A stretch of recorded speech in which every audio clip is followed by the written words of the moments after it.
ہمارے یہاں کی عورت کی طرح نہیں تھی کہ وہ جاب کرے، بزنس کرے، تب بھی اس کا مال اس کا نہیں سمجھا جاتا، شوہر اس پر حق سمجھتا ہے۔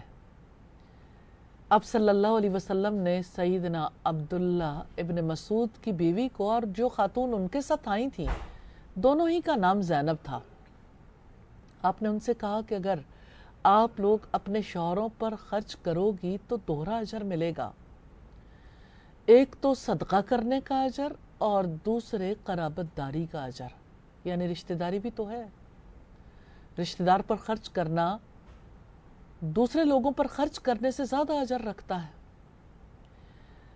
اسی طرح سے ہم دیکھتے ہیں کہ خواتین اس قدر باشعور تھیں، اپنے بارے میں خوب سمجھتی تھیں، کیا چیز ہماری ملکیت میں ہے، اس پر ہمارا اختیار کیا ہے، اس کے بارے میں ڈیسیژن کرنے کا حق کس کا ہے۔ وہ پسے ہوئے طبقے سے تعلق رکھنے والی خواتین نہیں تھیں، اور میں سمجھتی ہوں کہ ہم اگر اس دور کے پسے ہوئے طبقے کی خواتین کو بھی دیکھیں تو ہم نے بریرہ کے بارے میں دیکھا تھا، غلام عورت تھی اور اس کی مرضی نہیں تھی کہ شوہر کے پاس جائے، لیکن اللہ کے رسول کے کہنے پر سوال کرتی ہے، آپ کا حکم ہے یا سفارش؟ حکم ہے تو مان لوں گی، سفارش ہے تو نہیں مانتی۔ تو بات یہ ہے کہ شعور دیا محمد رسول اللہ صلی اللہ علیہ وسلم نے، حق عطا کیا جہانوں کے بادشاہ نے۔ اس شعور کے ساتھ عورت اپنی زندگی کا سفر اطمینان سے طے کر رہی تھی، اور اس شعور کے ساتھ اس کے لیے زندگی میں وہ مشکلات نہیں تھیں۔ ہم ان خواتین کو دیکھتے ہیں جنہوں نے نبی صلی اللہ علیہ وسلم کے ساتھ زندگی کا کثیر وقت گزارا، آپ صلی اللہ علیہ وسلم جن کے بارے میں ایک بات بھی برداشت کرنے کے لیے تیار نہیں تھے۔ ایک بار سیدہ عائشہ نے نبی صلی اللہ علیہ وسلم سے کہا کہ اللہ کے رسول، آپ کو وہ سرخ مسوڑوں والی قریشی عورت نہیں بھولتی؟ تو آپ صلی اللہ علیہ وسلم نے فرمایا، خدیجہ کے بارے میں مجھے کوئی نہ ستائے، خدیجہ نے اس وقت میرا ساتھ دیا جب کوئی میرا ساتھ دینے والا نہیں تھا، خدیجہ نے اس وقت میری تصدیق کی جب لوگ مجھے جھٹلاتے تھے، خدیجہ نے اس وقت مجھ پر مال لگایا جب میں مال والا نہیں تھا، خدیجہ کے بارے میں کوئی مجھے نہ ستائے۔ سیدہ خدیجہ آپ صلی اللہ علیہ وسلم پر کہاں سے مال لگاتی تھیں؟ اس مال کے بارے میں ہمیں یہ تو معلوم ہے کہ ان کا جب پہلا نکاح ہوا، شوہر کا انتقال ہوا تو اس کا مال انہی کے حصے میں آیا، دوسرا نکاح ہوا، اتفاق سے اس شوہر کی بھی جلد ڈیتھ ہو گئی، ان کا مال بھی سیدہ خدیجہ کے حصے میں آیا، لیکن سیدہ خدیجہ نے اس مال کو محض کنزیوم کرنے کے لیے نہیں رکھ چھوڑا کہ اس مال سے نفع اٹھاتی رہیں، وقتی طور پر فائدہ اٹھاتی رہیں۔ سیدہ خدیجہ نے اس مال کو تجارت میں لگایا، اور آپ جانتے ہیں کہ نبی صلی اللہ علیہ وسلم کو بھی تجارتی مال دے کر سیدہ خدیجہ نے بھیجا تھا، اور اپنا غلام میسرہ ساتھ کیا تھا۔ مکہ کی مالدار ترین عورت تھیں، ہر کوئی ان سے نکاح کا خواہش مند تھا، اپنے مال کو اچھے طریقے سے بزنس میں لگانا جانتی تھیں، مال سے مال کمانا خوب سمجھتی تھیں۔ سیدہ خدیجہ آپ صلی اللہ علیہ وسلم کے پاس آئیں تو انہوں نے اپنے مال میں سے کثیر مال نبی صلی اللہ علیہ وسلم کے مشن پر لگایا۔ جب عورت مال کماتی ہے صدقہ کر سکتی ہے، جب عورت مال کماتی ہے اس مال میں سے کسی کو ہبہ کر سکتی ہے، وہ حق رکھتی ہے اپنے مال پر، پھر جب اس کے پاس مال ہوتا ہے تو اس کا مال ورثے میں اس کے وارثوں تک بھی پہنچتا ہے۔ جب اس کے پاس مال ہوتا ہے تو اس مال سے وہ اپنی زندگی کے باقی معاملات چلانے کے لیے بھی مدد لے سکتی ہے۔ وہ چاہے تو رشتہ داروں کی مدد کرے، چاہے تو گھر والوں کی مدد کرے، چاہے تو اولاد پر کرے، لیکن اس کا مال ہے۔ اس کا مال جبری اس سے کوئی نہیں لے سکتا، نہ والد، نہ شوہر، نہ بیٹا۔ اپنی مرضی سے وہ دینا چاہے تو اس کا اپنا حق ہے۔ وہ اپنا حق جس طرح سے بھی کسی کو دینا چاہے، اپنے لیے وہ جائیداد خرید سکتی ہے، وہ اپنی جائیداد کو بیچ سکتی ہے۔ اس کے لیے کوئی گارڈین اسے شیلٹر نہیں دے گا۔ یعنی یہ بات نہیں کہ اگر گارڈین پرمیشن نہ دے تو وہ اپنی کوئی چیز سیل نہیں کر سکتی، اپنے لیے کچھ خرید نہیں سکتی۔ عورت آزاد ہے اپنے معاشی معاملات کو چلانے کے لیے بھی، لیکن دلچسپ بات یہ ہے کہ اسلام نے عورت کو معاشی طور پر حقوق تو دیے ہیں، لیکن اس پر ذمہ داریاں عائد نہیں کی۔ عورت کے حق کے بارے میں کہ عورت کمانے کا حق رکھتی ہے، ہم یہ بھی دیکھتے ہیں کہ کس طرح سے مسلمان خواتین نے اپنے شوہروں کا ساتھ بھی دیا ہے۔ یعنی کام کرنے کے بعد ساتھ دینے والوں میں خولہ بنت ثعلبہ رضی اللہ تعالی عنہا بھی تھیں۔ ایک بار وہ نبی صلی اللہ علیہ وسلم کے پاس آئیں، کہنے لگیں کہ اللہ کے رسول صلی اللہ علیہ وسلم، میرے شوہر نے مجھے یہ کہا ہے کہ تو میرے لیے میری ماں جیسی ہے، آپ مجھے بتائیے کہ اس معاملے میں میرے لیے کیا فیصلہ ہے؟ تو آپ صلی اللہ علیہ وسلم نے خاموشی اختیار کی۔ خولہ بار بار آپ سے کہہ رہی تھیں کہ آپ اس بارے میں کوئی فیصلہ کر دیجئے۔ آپ صلی اللہ علیہ وسلم نے خاموشی اختیار کی تو اللہ تعالیٰ کی طرف سے اس کا فیصلہ آسمان سے اترا۔ اس موقع پر جب یہ بات کہی گئی کہ جس نے قسم کھائی ہے وہ لگاتار 2 مہینے کے روزے رکھے گا، سیدہ خولہ نے کہا کہ میرے شوہر میں پہلے ہی جنون کی کچھ لٹک ہے اور وہ اپنے اوپر ضبط کرنے کی پوزیشن میں نہیں ہے، عمر میں بھی بڑھ چکا، اس لیے آپ میرے حق میں کوئی اور فیصلہ کیجئے۔ تو آپ صلی اللہ علیہ وسلم نے فرمایا کہ 60 مسکینوں کو کھانا کھلا دو۔ تو اس پر انہوں نے کہا کہ ہم تو اپنے گزر اوقات کے لیے بھی تکلیف میں مبتلا ہیں، اور میں اپنے گھر کے اخراجات کے لیے اپنے شوہر کے ساتھ مدد کرتی ہوں، میں اس کا خرچ بھی برداشت کرتی ہوں، تو میرے لیے تو یہ ممکن نہیں ہے، میرے پاس اتنی یعنی میری اوقات نہیں ہے، اور میرے شوہر کے پاس اتنا نہیں ہے کہ وہ اتنے مسکینوں کو کھانا کھلا سکے۔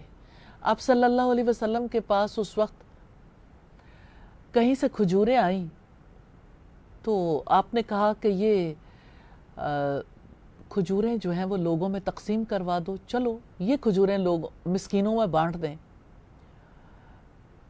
تو انہوں نے جواب میں کہا کہ ہم تو خود سب سے زیادہ مسکین ہیں۔ تو آپ صلی اللہ علیہ وسلم نے وہ کھجوریں اس خاندان کو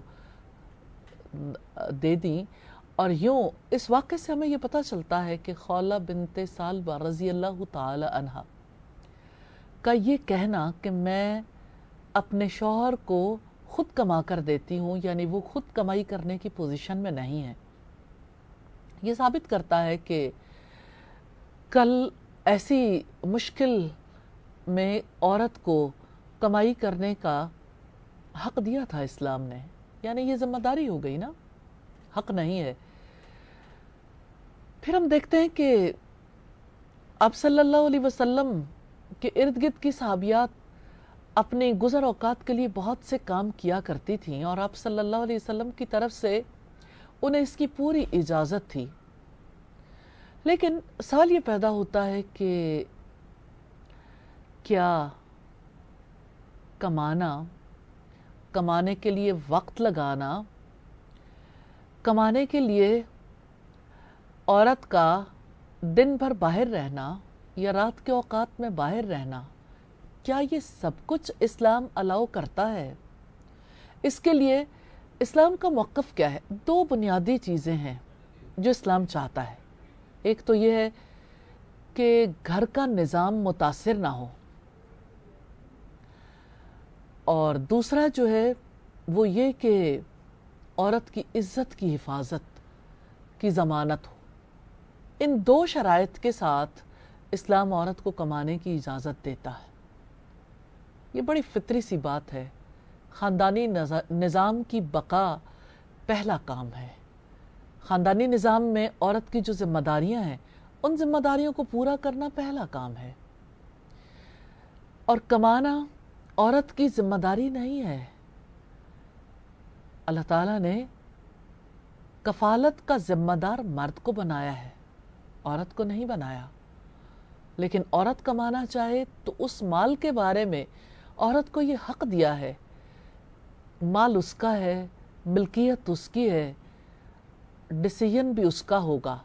اس کے ذاتی ڈیسیژن کی وجہ سے وہ مال خرچ ہو سکتا ہے، اس کے ڈیسیژن کے بغیر نہیں. میں اس وقت کچھ مثالیں ضرور آپ کے سامنے رکھنا چاہتی ہوں کہ وہ خواتین جو جاب کرتی ہیں ان کی کیا کیفیت ہے. وہ جو اپنے گھر سے باہر نکلتی ہیں، کثیر وقت لگاتی ہیں. کراچی یونیورسٹی کی ایک ہیڈ آف دی ڈپارٹمنٹ نے یہ کہا کہ میں اپنی جاب کے سلسلے میں تقریباً 5 بجے گھر پہنچتی ہوں، لیکن جب میرا بیٹا اسکول سے آ جاتا ہے تو میرا دل میرے گھر میں، میرے بچے میں اٹکا رہتا ہے. ہر وقت مجھے یہ خیال پریشان رکھتا ہے کہ میرا بچہ اس وقت ٹی وی پر کیا دیکھ رہا ہوگا، اس وقت اس کی کیا مصروفیات ہوں گی. یہ ایک ذمہ دار عورت کے حالات ہیں جو یہ سمجھتی ہے کہ یہ وقت بچے کا تھا، یہ وقت کسی اور کو نہیں ملنا چاہیے. اسی طرح سے آپ دیکھیے کہ وہ خواتین جو ابتدا میں جاب کرتی ہیں، وہ لڑکیاں جو جاب کرتی ہیں، ان کے مسائل اپنی جگہ پر ہیں. لیکن میں ایک ایسا مسئلہ آپ کے سامنے رکھنا چاہتی ہوں جو نارملی انڈر ڈسکشن نہیں آتا. اسلامیہ یونیورسٹی بہاولپور کے تحت ایک ریسرچ میں نے کنڈکٹ کروائی تھی ان خواتین کے بارے میں جو جاب کرتی ہیں، ان کے جو پرابلمز ہیں ان کو ڈائیگنوز کرنے کے لیے کہ وہ اس وقت سیٹسفائیڈ ہیں، اچھا فیل کرتی ہیں، یا جاب کی وجہ سے وہ اطمینان والی زندگی بسر نہیں کر رہی. ریسرچ کے نتائج بہت عجیب تھے.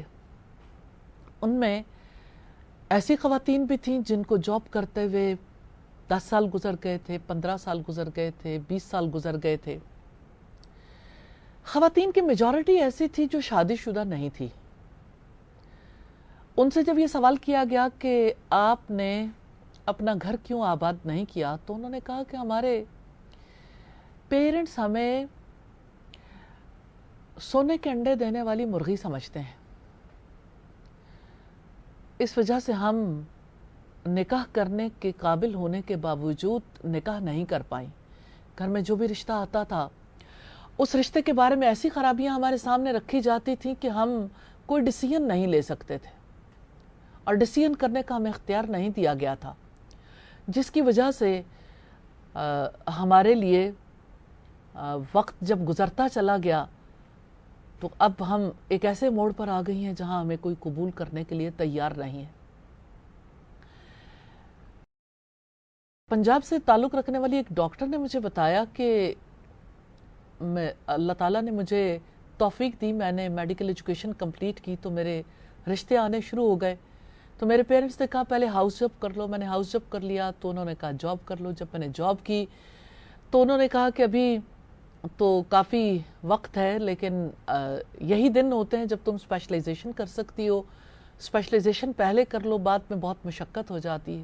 کہتے ہیں کہ ہر آنے والا رشتہ جو ہے وہ اسی طرح سے رد کر دیا جاتا کہ ابھی میں پڑھ رہی ہوں، ابھی میں اسپیشلائزیشن کر رہی ہوں، ابھی میں جو ہے وہ اس کو پسند نہیں کر رہی. کہتی ہیں کہ اب میں ایک ایسے موڑ پر ہوں جہاں پہ بہت تکلیف میں مبتلا ہوں کہ آخر وہ والدین جو مجھ سے محبت کرتے تھے، جنہوں نے میری تعلیم کے اوپر اتنا سرمایہ بھی لگایا، اب وہی والدین میری زندگی کے بارے میں ڈیسیژن کرنے سے کیوں ریلکٹنٹ ہے. تو میں نے اپنے والدین سے ایک روز طے کیا کہ میں بات کرتی ہوں. جب میں نے ان سے بات کی تو انہوں نے کہا بیٹا ہم نے آپ پر اتنا سرمایہ اس لیے نہیں لگایا تھا کہ آپ ڈاکٹر بننے کے بعد کسی دوسرے خاندان کو فائدہ پہنچا دو. اس اپروچ کے ساتھ جب کوئی لڑکی جاب کرتی ہے، جب کوئی لڑکی بزنس کرتی ہے، کوئی عورت بزنس کرتی ہے، تو اس کا مال نہیں سمجھا جاتا. اس کا مال یا تو والدین کا ہوتا ہے یا پھر بعد میں شوہر کا ہوتا ہے، اور اگر مال اس کے پاس ہو بھی تو اس کے بچوں کے ذریعے سے وہ مال نکلوا لیا جاتا ہے. اور سبب یہی ہے کہ لوگوں کے مائنڈ سیٹ ایسے ہو گئے، ان کی مائنڈ کی پروگرامنگ ایسی ہے کہ وہ سمجھتے ہیں کہ عورت ملکیت کا حق نہیں رکھتی.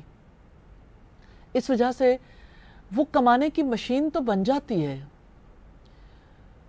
وہ دن میں محنت کرتی ہے کمانے کے لیے، گھر پہنچتی ہے تو گھر کی ذمہ داریاں اسی کی ذمہ داریاں سمجھی جاتی ہیں.